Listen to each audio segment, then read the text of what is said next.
শুভ সকাল সকলকেই আমি ভোরেশ্রী আমার নতুন আইটি ব্লগে আপনাদের সকলকে স্বাগত জানাই। তো আজকে রবিবার, রথের দিন। তো আজকে সকাল সকাল উঠেই চান করে নিয়েছি। আজকে আর সোজা রান্নাঘরে যাব না, আর তার আগে একবার ঠাকুর ঘরটা দেখিয়ে নিলাম। এটা হচ্ছে আমাদের ঠাকুর ঘর, মামুনি পুজো করে দিয়েছে অলরেডি। তো কোনোদিনই আপনাদের সঙ্গে আমাদের ঠাকুর ঘরটা শেয়ার করা হয়নি, তো এই জন্য ভাবলাম আজকে একটু ঠাকুর ঘরটা দেখাই। তো আজকে যেহেতু একটু ভেবেছি রথের পুজো করব, মানে এটা আমার লাইফে ফার্স্ট টাইম যেদিন আমি ভেবেছি আর কি রথে একটু পুজো করব, একটু খিচুড়ি ভোগ দেবো। সত্যি কথা বলতে বাড়িতে আমাদের অনেক পুজো হয়, কিন্তু কোনোদিনই খিচুড়ি ভোগটা আমি করিনি।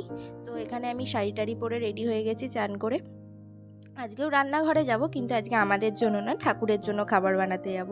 তো চলুন তাহলে নিচে যাওয়া যাক। মামুনি মোটামুটি আশা করছি নিচের সবটাই গুছিয়ে রেখেছে। আমি যদিও এখনও নিচে গিয়ে সেইভাবে কিছুই দেখা হয়নি যে কি করেছে না করেছে। তো ওই জন্য আমি তাড়াতাড়ি করে চান টান করে নিচে এসে দেখি মামুনি সমস্ত ওই আগের দিন যে বাসনগুলো দেখালাম সেগুলো রান্নাঘরে রেখে দিয়েছে। আর সবজি কাটতে আজকে আমি বসেছি, আর এখানে দেখেই বুঝতে পারছেন বটিতে আমার খুব একটা সবজি কাটার অভ্যাস নেই।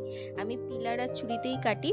তো এখানে ভাজার কয়েকটা সবজি আমি কেটে নিয়েছি, বাদবাকিগুলো মামুনিই পরে কেটে দিয়েছিল।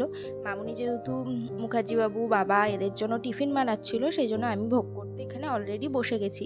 কারণ 12টার মধ্যে আমাদের যেহেতু ভোগ দিতে হয় অন্নভোগটা, সেই জন্য আমি তাড়াতাড়ি করে এখানে বসে পড়েছি ভোগের রান্নার জন্য।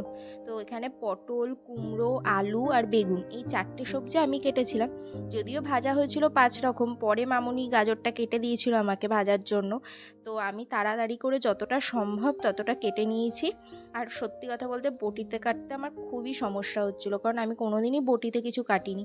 ছোট থেকে ওই যে আঙুলটা ঠেকে বটিতে, ওটা আমার ভীষণই ভয় লাগে। আমার খালি আমি মনে হয় আঙুলটাকে কুচিয়ে ফেলবো। তো যাই হোক, এখানে ঠাকুরের বটিতেই আমি আজকে সমস্ত কিছু কাটছি, কারণ ঠাকুরের আজ সত্যি কথা বলতে ছুরি টুরি কিছুই বার করা হয়নি। আর মামুনি আগে অতটা ভোগ টোগ দিত না, এটা যেহেতু আমার আর মামুনির দুজনেরই ইচ্ছা ছিল তাই দিচ্ছি। আর মামুনি ওদিকে কাঁঠাল ছাড়িয়ে নিচ্ছে, কারণ রথে তো কাঁঠাল দিতে হয়। আর কিছুদিন আগে আমরা যে ট্যাঙ্কটা করেছিলাম ওর সঙ্গে একটা কলও বানিয়েছি, ওই কল থেকে আমি সমস্ত কিছু ধুয়ে নিলাম, কারণ বাদবাকি তো বাড়ির সব কলগুলোই মোটামুটি এঁটো বাসন কোসন মাজা হয়, এঁটো কাটা রয়েছে সেই জন্য।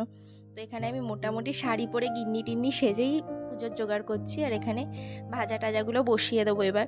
তো আজকে আমি বেশি কিছু এই ব্লগটাতে দেখাচ্ছি না, আবার পরের একটা ব্লগ আছে যেখানে আমি দেখাবো ভাজা ছাড়াও আর কি কি রান্না করেছিলাম, কিভাবে করেছিলাম। তো আশা করছি আপনাদের এই ব্লগটা ভালো লেগেছে। যদি ভালো লেগে থাকে প্লিজ একটা লাইক একটা কমেন্ট করবেন, আর আমার ইউটিউব চ্যানেলটাকে গিয়ে একটু সাবস্ক্রাইব করে দিয়ে আসবেন, তাহলে ভীষণই ভালো হয়। আর আপনাদের রথ কেমন কাটলো অবশ্যই জানাবেন। আমার রথটা তো খুবই ভালো কেটেছিল, কারণ সত্যি কথা বলতে ঠাকুরের কিছু করতে না বেশ ভালোই লাগে নিজেরও। আর যেহেতু লাইফে এটা ফার্স্ট টাইম যেদিন আমি আর কি এই সবগুলো করছি, মানে খিচুড়ি টিচুড়ি করবো।